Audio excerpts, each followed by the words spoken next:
Brasília. A famosa utopia modernista também é sinônimo de contrastes, de desigualdades e de invisibilidades.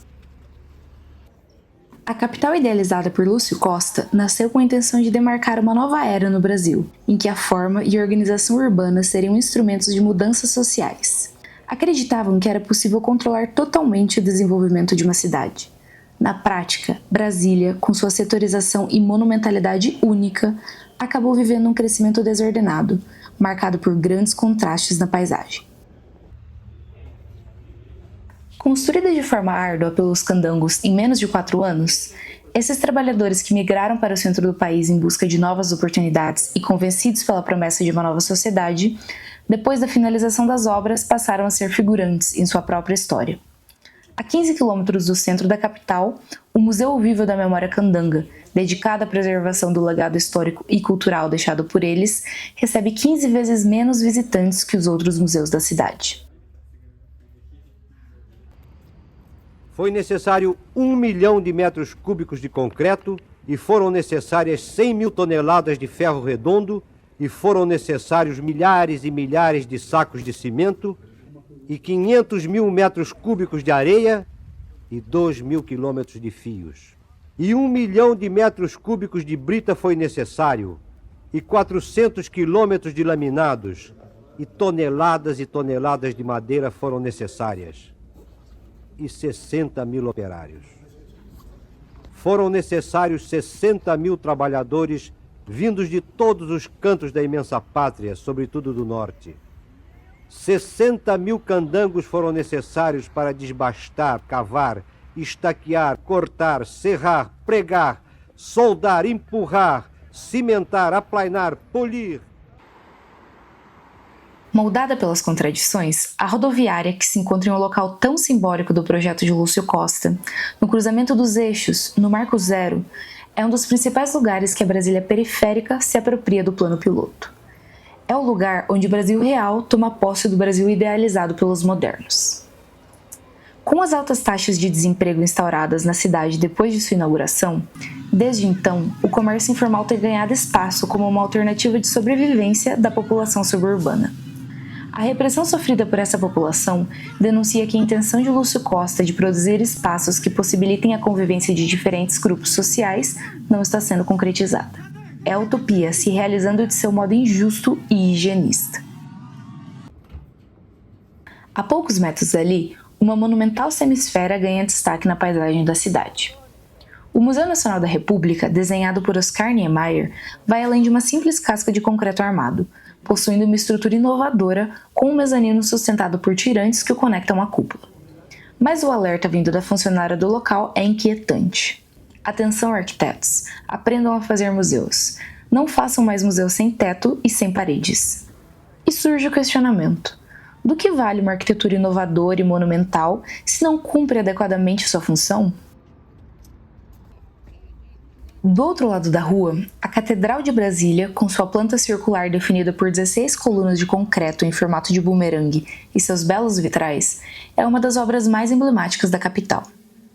Apesar de existir dados de uma religião predominante no país, frente a um Estado laico, não é questionável não só a presença de crucifixos em prédios públicos, como no Congresso Nacional e no Supremo Tribunal Federal, mas também de uma igreja católica no centro do poder político e federal.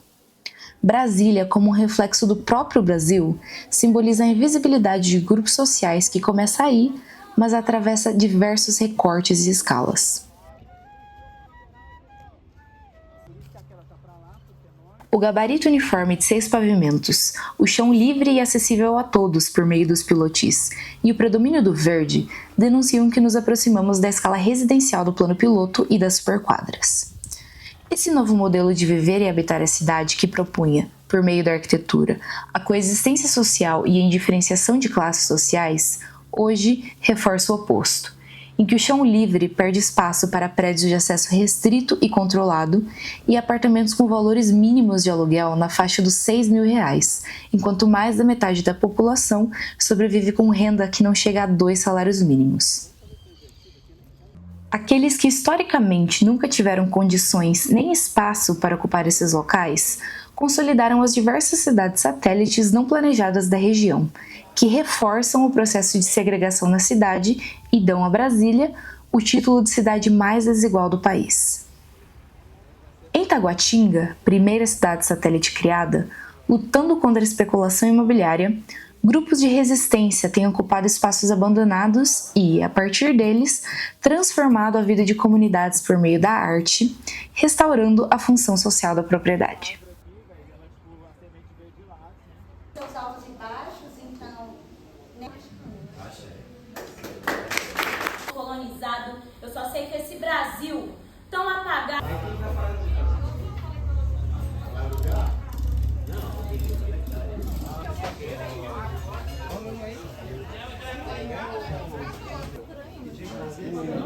É meio texturizado.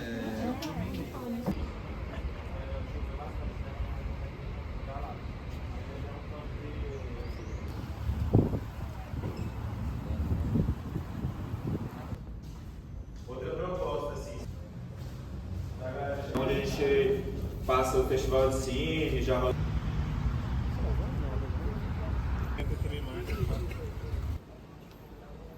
Uma das diversas lutas enfrentadas pelas minorias sociais é a luta contra a especulação imobiliária, não só em Brasília, mas em um Brasil capitalista.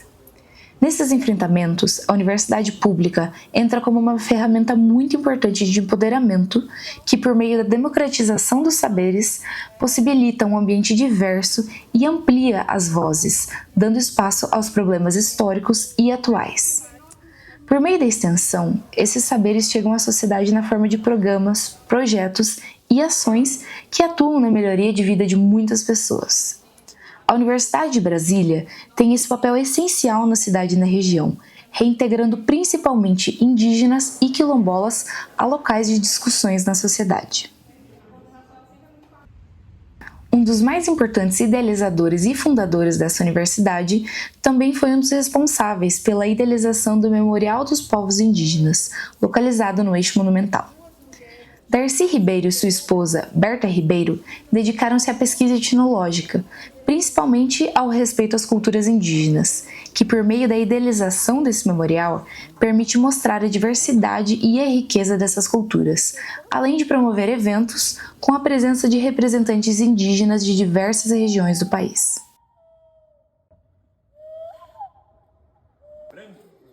Desde sua construção, Brasília, por trás do discurso inovador, representou o apagamento de grupos indígenas e quilombolas nesse território ocupado.